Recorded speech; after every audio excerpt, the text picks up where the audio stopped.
নতুন এমপি, মন্ত্রিপরিষদ এবং প্রধানমন্ত্রীর শপথ আজ। সংসদ ভবন এলাকায় আছেন আমাদের সহকর্মী সাজেদা সুইটি। সেখানকার পরিস্থিতি জানাতে আমরা সরাসরি তার সঙ্গে যুক্ত হচ্ছি। অনুষ্ঠান অর্থাৎ অন্তর্বর্তী সরকারের 18 মাসের দায়িত্ব শেষ হচ্ছে একই সঙ্গে এবং নতুন সরকার দায়িত্ব নিচ্ছে। প্রথমে সকাল 10টার দিকে এখানে সংসদের যে শপথ কক্ষ আছে সেখানে যারা নতুন এমপি তাদের শপথ অনুষ্ঠান হবে। তারপর বিএনপির সংসদীয় দলের একটি সভা আছে 11:30টার দিকে, আমাদেরকে সময়টি জানানো হয়েছে। সেই সভায় বিএনপির সংসদীয় দলের নেতা কে হবেন, সংসদ নেতা কে হবেন এবং প্রধানমন্ত্রী কে হবেন সেই নামগুলো চূড়ান্ত হয়ে ঘোষণা করা হবে এবং তারপর রাষ্ট্রপতির কাছে নামগুলো পেশ করা হবে, জানানো হবে। এইভাবেই সকালের সেশনটি দুপুর পর্যন্ত চলবে। তারপর বিকেল 4টায় যে নতুন সরকারের প্রধানমন্ত্রী এবং যে মন্ত্রিপরিষদ তাদের শপথটি অনুষ্ঠিত হবে এখানেই সংসদে দক্ষিণ প্লাজায়। এই প্রথমবারের মতো এমন একটি আয়োজন হতে চলেছে। এর আগে আমরা দেখেছি যে আসলে এই গত 18 মাসে সংসদ কেন্দ্রিক বেশ কিছু আয়োজন হয়েছে, যেমন জুলাই সনদ, যেটি 18 মাসের একটা বড় অর্জন হিসেবে অন্তর্বর্তী সরকার বিবেচনা করছে তাদের। সেই জুলাই সনদে স্বাক্ষর অনুষ্ঠানটিও এখানেই সংসদে হয়েছে এবং তখন বিএনপি সহ দলগুলোর প্রতিনিধিরা ছিল। এই যে সংসদে শপথ অনুষ্ঠান করার ব্যাপারে এটা বিএনপিরই চাওয়া ছিল, বিএনপির চাওয়া অনুসারেই এখানে এই আয়োজনটি করা হয়েছে। এবং যে আমন্ত্রিত অতিথিরা আসবেন, আমরা জানি যে 1200-রও বেশি আমন্ত্রিত অতিথি আজকের অনুষ্ঠানে থাকার কথা, আমন্ত্রণ জানানো হয়েছে। শুধু তাই নয়, আমাদের যারা প্রতিবেশী রাষ্ট্র আছে, সার্কভুক্ত যারা রাষ্ট্রের যে সরকার প্রধান সহ যারা পররাষ্ট্রের আছেন তাদেরকে অতিথি হিসেবে এখানে আমন্ত্রণ জানানো হয়েছে এবং সার্কভুক্ত দেশের পররাষ্ট্রমন্ত্রীরা পর্যায়ের সরকারের পক্ষ থেকে আমন্ত্রিত অতিথিদের মধ্য থেকে এখানে প্রতিনিধিরা আসার কথা। সেই সঙ্গে কাতারের পররাষ্ট্রমন্ত্রীকেও এখানে আমন্ত্রিত করা হয়েছে বলে সরকারের পক্ষ থেকে আমাদেরকে জানানো হয়েছে। আর বিএনপি থেকে সরকার প্রধানদেরকে আমন্ত্রণ জানানো হয়েছে। আসলে যখন একটি নতুন সরকার গঠিত হয় তখন প্রতিবেশী বা বন্ধু রাষ্ট্রগুলোর সাথে সম্পর্কটা আরও জোরদার করার ব্যাপারে উভয় পক্ষেরই একটা তাগিদ থাকে। সেই তাগিদটা এবং এই সম্পর্ক সুন্দর করার যে একটা চেষ্টা, আন্তরিকতা, সেটির আমরা দেখতে পেয়েছি যে বিএনপির যা আমন্ত্রিতদের যে তালিকার কথা আমরা শুনতে পেয়েছি, জানতে পেরেছি, সেখানে বোঝাই যাচ্ছে যে দেশে যেমন নতুন সরকার, বিএনপি সরকার সবাইকে নিয়ে ঐক্যের মাধ্যমে রাষ্ট্র পরিচালনার দিকে মনোযোগী হয়েছে এবং এই ব্যাপারটাকে প্রাধান্য দিচ্ছে। সেই সঙ্গে যারা আমাদের যেসব বন্ধু রাষ্ট্র আছে বা সকল রাষ্ট্রের সঙ্গে যাদের সাথে আমাদের সম্পর্ক আছে তাদের সাথে ভালো সম্পর্কটা আরও কন্টিনিউ করার ব্যাপারে তাদের আন্তরিকতাটা জোরদার তারা দেখাচ্ছেন। এর মধ্যে যে হবু প্রধানমন্ত্রী বিএনপির চেয়ারম্যান তারেক রহমান, তিনি একদমই যারা বিভিন্ন দলে যারা প্রতিনিধি, বিরোধী দলে যারা আসছেন, এবার বিরোধী দলের কথা যদি আমি একটু বলি যে বিরোধী দল খুবই বৈচিত্র্যপূর্ণ একটি বিরোধী দল, শক্তিশালী একটি বিরোধী দল আছে বিএনপির এগেনস্টে তারা থাকবেন এবং সবাই সম্মিলিতভাবে দেশের জন্য কাজ করবেন বারবার করে তারা বলছেন। বিশেষ করে বিরোধী দলে যারা আছেন তারা জুলাই যোদ্ধা আছেন, গুম খুনের শিকার যারা হয়েছেন গত 17 বছরে তাদের প্রতিনিধিরা আছেন।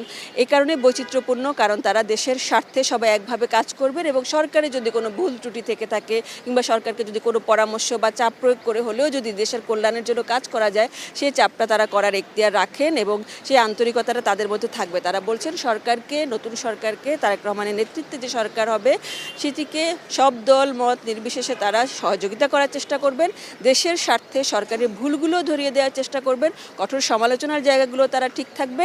অর্থাৎ আমাদের এই বাংলাদেশের ক্ষেত্রে যা কিছু ঐক্যবদ্ধভাবে করা দরকার, বাংলাদেশের স্বার্থে যেগুলো করা দরকার সে ব্যাপারে সরকারের সঙ্গে একমত হয়ে তারা কাজ করবেন এবং সরকার কোনোভাবেই যেন বিপথে পরিচালিত না হয়, কোনো ব্যাপারে যেন ভুল সিদ্ধান্ত না নেয় কিংবা কোনোভাবেই যেন অন্যান্য দেশের সাথে বা কোনো অন্যদের চাপের মধ্যে যেন আমাদের দেশ না পড়ে, সেই ব্যাপারে সবাই সম্মিলিতভাবে তারা একভাবে কাজ করবেন বলে এর মধ্যে তারা কথা দিয়েছেন। বিশেষ করে তারেক রহমান এই যে দলের প্রধানদের বাসায় গিয়েছেন, খুব আন্তরিকভাবে তাদের সাথে বসেছেন, কথা বলেছেন, সহযোগিতা চেয়েছেন, এই ব্যাপারগুলোতে তাদেরকে আমরা বেশ সন্তুষ্ট দেখেছি।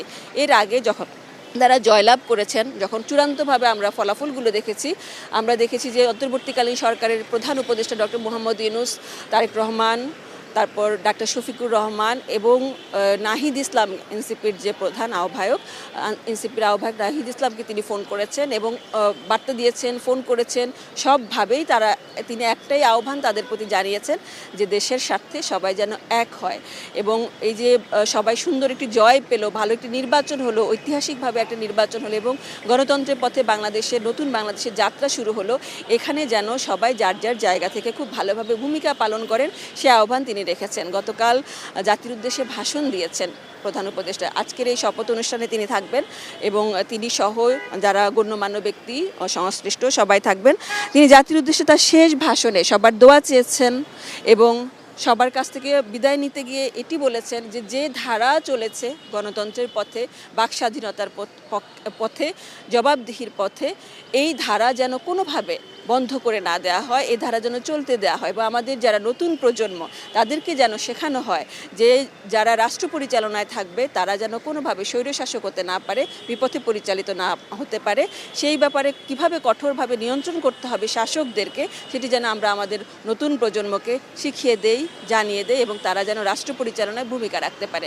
তিনি সবার প্রতি আহ্বান জানিয়েছেন ইস্পাত কঠিন ঐক্যের মাধ্যমে দল মত নির্বিশেষে সবার জন্য সুন্দর একটি নিরাপদ ভালো বাংলাদেশ যেন হয়, সে ব্যাপারে সবার যার যার জায়গা থেকে তিনি ভূমিকা চেয়েছেন এবং গত 18 মাসে তারা কী কাজ করেছেন সেগুলো যেমন জানিয়েছেন, সেই সঙ্গে জুলাই জাতীয় সনদ যেটি হয়েছে, জাতীয় সনদটির ব্যাপারে তিনি বারবার করে বলেছেন যে এটি 18 মাসের একটি বড় অর্জন। সব দলের মতের প্রাধান্য দিয়েই কিন্তু সবার সম্মতিতে এই জুলাই সনদটি হয়েছে এবং একটি নির্দিষ্ট নির্ধারিত সময়ের মধ্যে এটি যেন বাস্তবায়ন হয় সেই আহ্বান তিনি এই নতুন সরকারের প্রতি রেখেছেন এবং সরকারকে সহযোগিতার ব্যাপারে তিনি বারবার করে বলেছেন। তিনি এই যে রাষ্ট্র পরিচালনা করেছেন 18 মাসের তার যে অভিজ্ঞতা, তিনি এটুকু বারবার করে নিশ্চিত করেছেন যে আসলে ঐক্যবদ্ধ না হলে সুন্দর দেশ গড়া সম্ভব না। বিশেষ করে বাংলাদেশ এখন যে পর্যায়ে আছে, বাংলাদেশ খুবই সম্ভাবনার একটি দেশ এবং সবাই মিলে চেষ্টা করলে এই দেশটি বিশ্বের বুকে খুবই উজ্জ্বলভাবে নিজের স্থান তৈরি করে নিতে পারবে এবং নেতৃত্বের পর্যায়ে চলে আসতে পারবে। এই আহ্বান, এই প্রত্যাশা তিনি রেখে বিদায় নিচ্ছেন এবং নতুন সরকারের প্রতি তার এই যে আহ্বানগুলো তিনি আশা করছেন যে এই সরকার সবাইকে নিয়ে আসলেই ঐক্যের মাধ্যমে দেশ পরিচালনায় ভালো ভূমিকা রাখবে। আমরা যেটি বলছিলাম যে শপথ 10টায়, তারপরে সভা হবে এবং সভার পরে বিকেলে 4টার দিকে আবার নতুন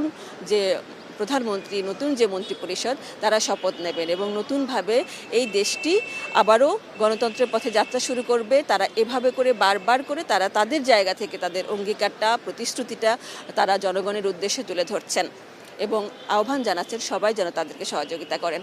এরপরে যা আমরা দেখতে পাবো, যা কিছু এখানে ঘটবে, আশা করি প্রতিটি বুলেটিনে আমরা আমাদের দর্শকদেরকে আপডেটগুলো জানাতে পারবো।